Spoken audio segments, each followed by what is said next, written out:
গাইবান্ধা জেলার 4টি উপজেলার 165টি চরের উৎপাদিত মরিচের হাট বসে ফুলছড়ি উপজেলার গজেরিয়া ইউনিয়নে।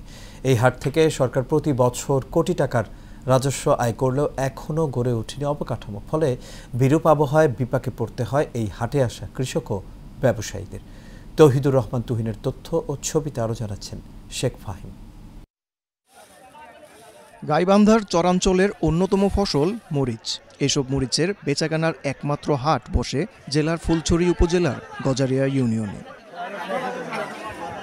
প্রতি সপ্তাহের মঙ্গল ও শনিবার এই হাটে নিজেদের উৎপাদিত লাল মরিচ বিক্রি করেন কৃষকরা। এই হাট থেকে প্রতি বছর কোটি টাকার রাজস্ব আয় করে সরকার। তবে এই হাটে নেই ন্যূনতম কোনো সুযোগ সুবিধা। সমস্যা মনে করেন যে মরিচ কিনতে আসি, মরিচ কিনি আপনার হাট খাজনা বেশি, আপনার কুলি ভাড়া বেশি। মরিচের আগের দাম কম আসবে, এখন সেটার দাম বৃদ্ধি হচ্ছে।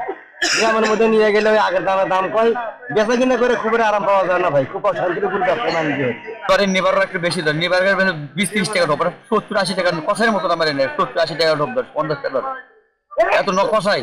হাটটির সমস্যা সমাধানে পদক্ষেপ নেওয়ার আশ্বাস দিয়েছেন উপজেলা নির্বাহী কর্মকর্তা।